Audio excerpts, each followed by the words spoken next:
El comercio de Cabra salta a la red. En Cabra Comercial obtendrás cupones de descuento, ofertas y promociones. Audio Jungle.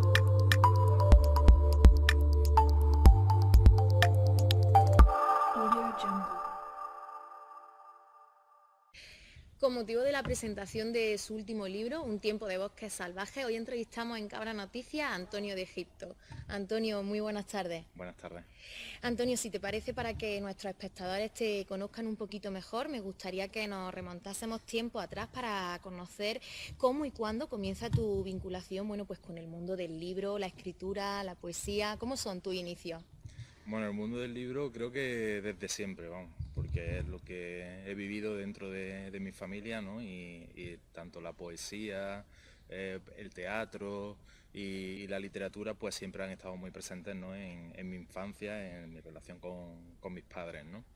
La poesía, pues empecé de pequeño a escribir, pero no llegué a tomármelo en serio realmente hasta la universidad.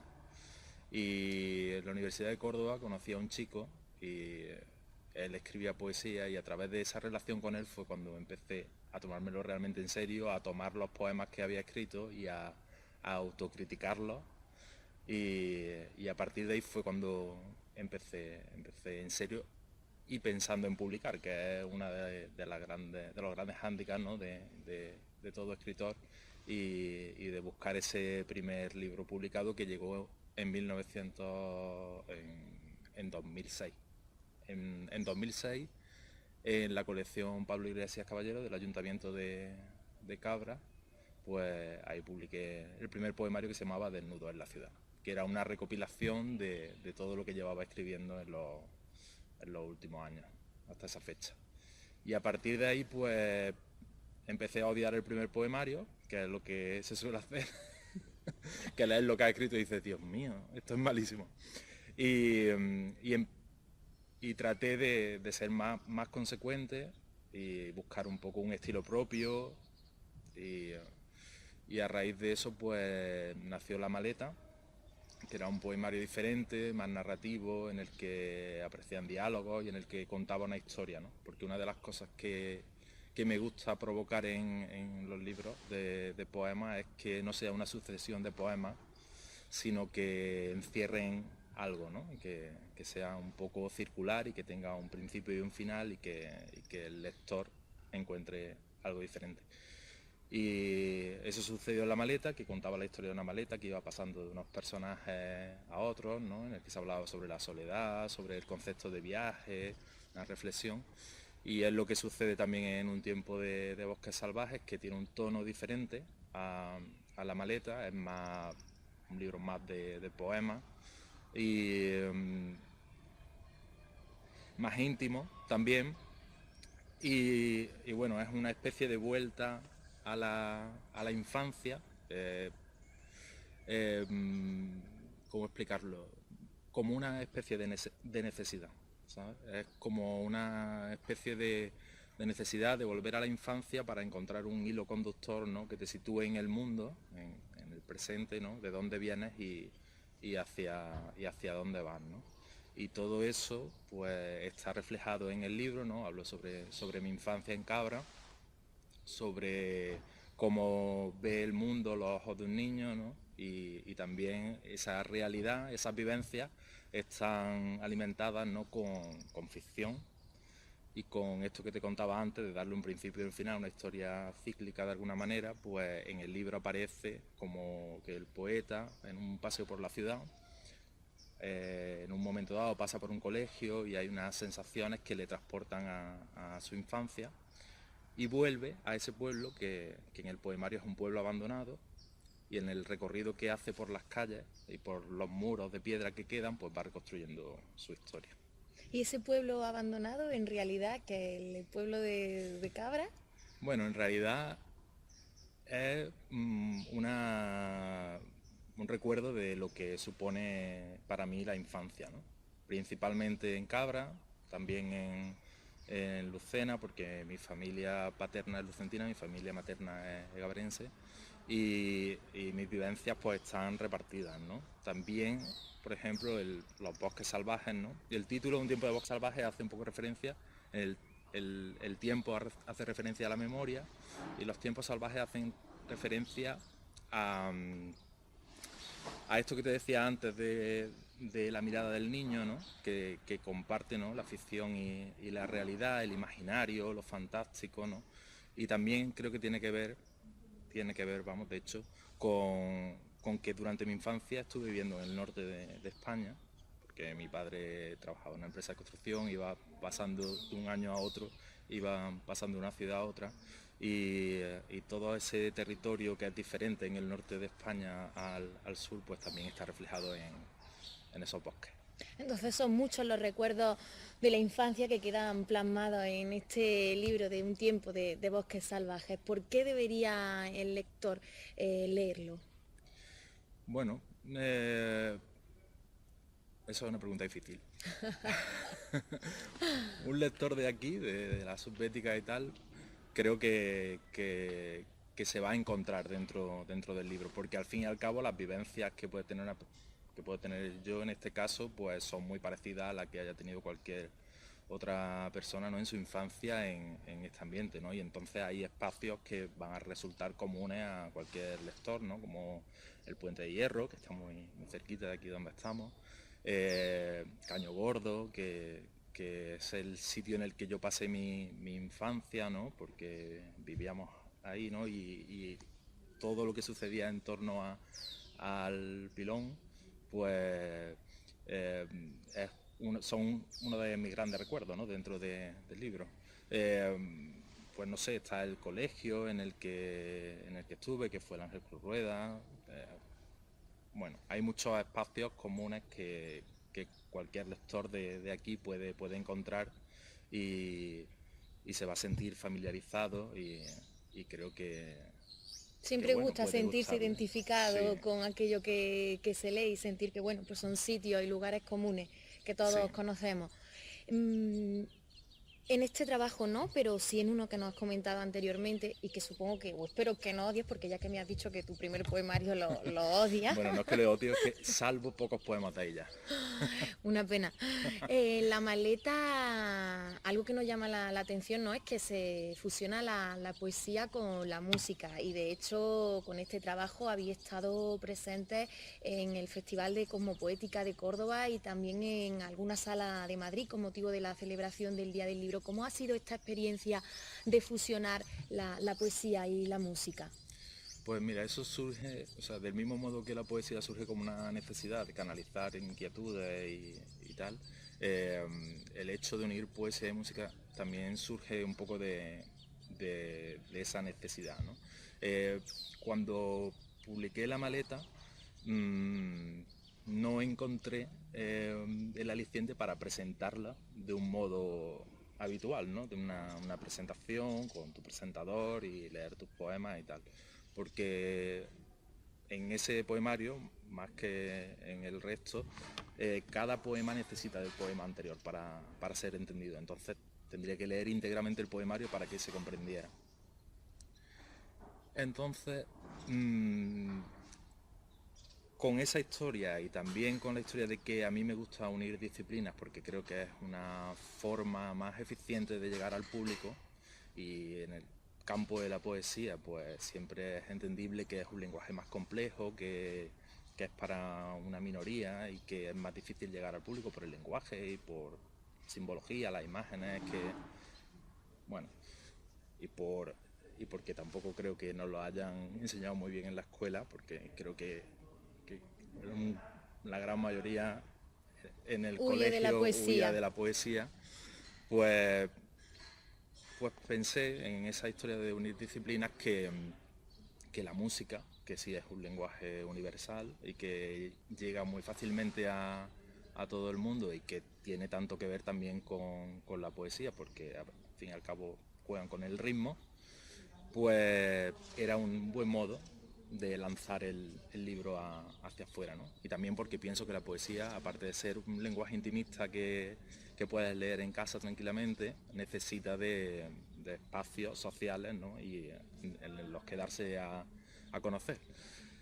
Entonces, bueno, básicamente de esa idea surge todo el tema de unir música y poesía en la maleta, y fue una propuesta que hice a Ramón Priego, que es mi primo y que forma parte de la banda gabrense Añadidos, y le dije, mira, estoy pensando hacer esto, coger el poemario y unirlo con música y plantarlo en un escenario y yo recitar y una banda que esté junto a mí y que se canten algunos poemas y que otros vayan con música mientras que se recita, y buscar un ritmo en el que contemos la historia y que haya narraciones para contar, porque en el poemario hay diálogos entre la maleta y los personajes que en el espectáculo pues se hacen a través de narraciones para que el espectador pueda seguir el hilo de la historia, ¿no?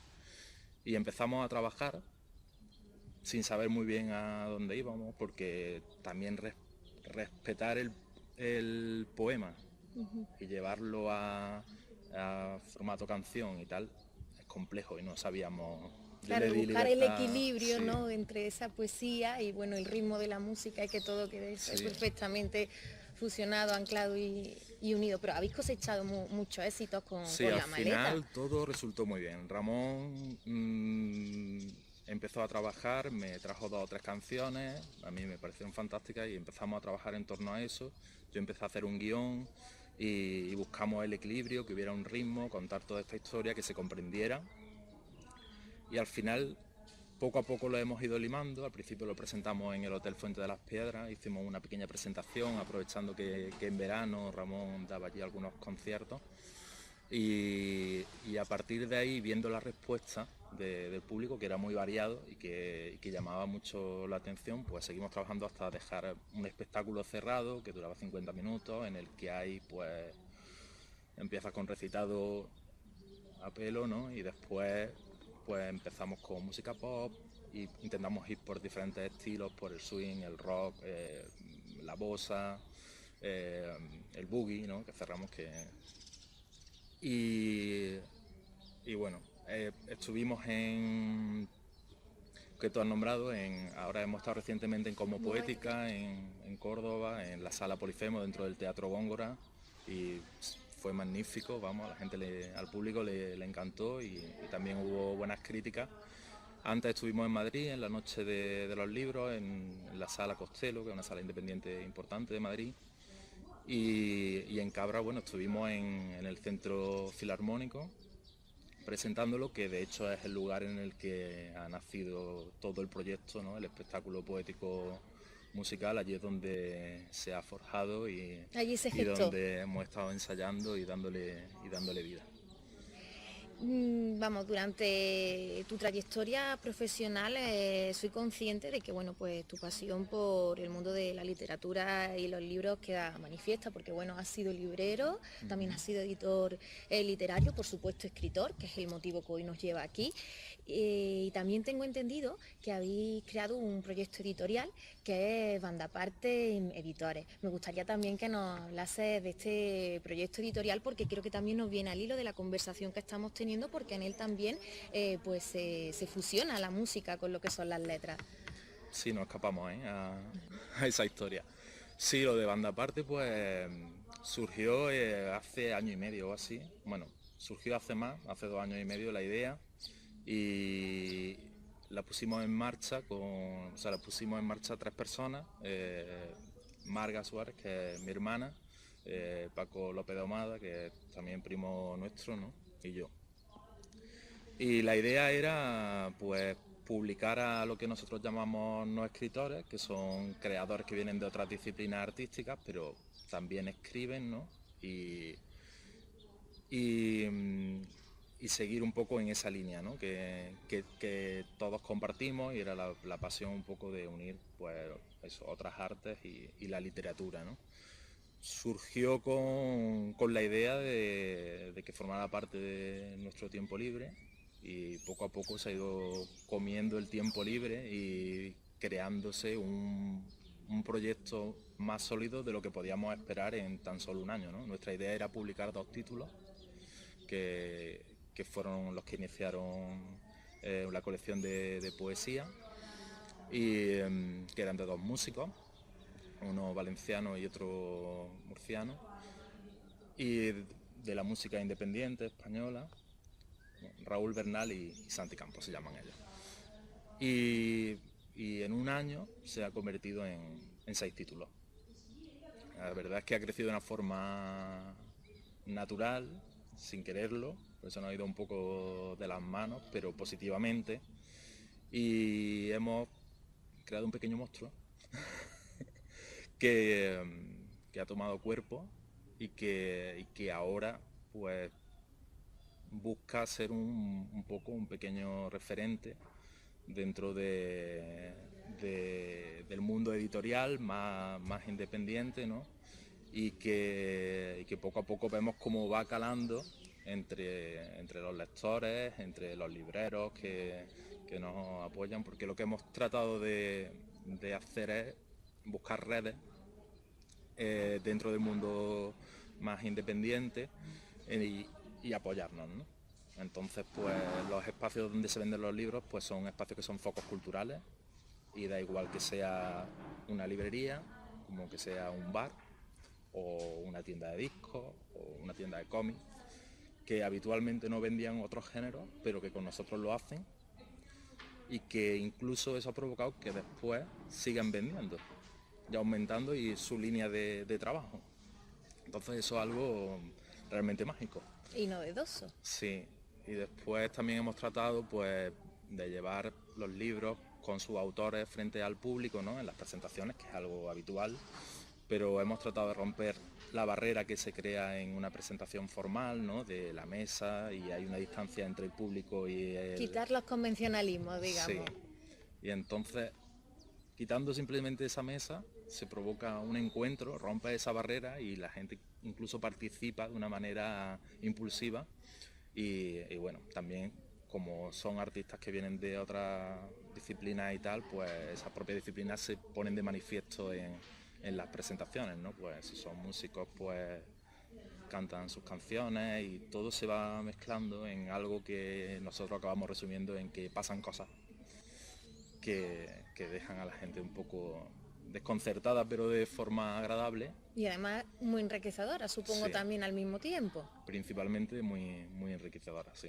Ha sido, o sea, todo el año y poco que llevamos trabajando en esto ha sido un subidón de motivación, vamos. Pues nada, esperemos que Banda Aparte de Editores, como tú decías, ese pequeño monstruo siga creciendo, Sí. y no sean 6 títulos al año, sino que muchos más, y que yo los pueda ver, y que en la próxima entrevista hablemos ya pues de un número, y que bueno, Banda Aparte se haya convertido en toda una editorial de referencia, además en el mundo libro, este musical libro que estáis llevando a cabo y fusionando, y que yo creo que bueno, pues que es una idea muy interesante, innovadora y eso, novedosa, y que está calando muy hondo.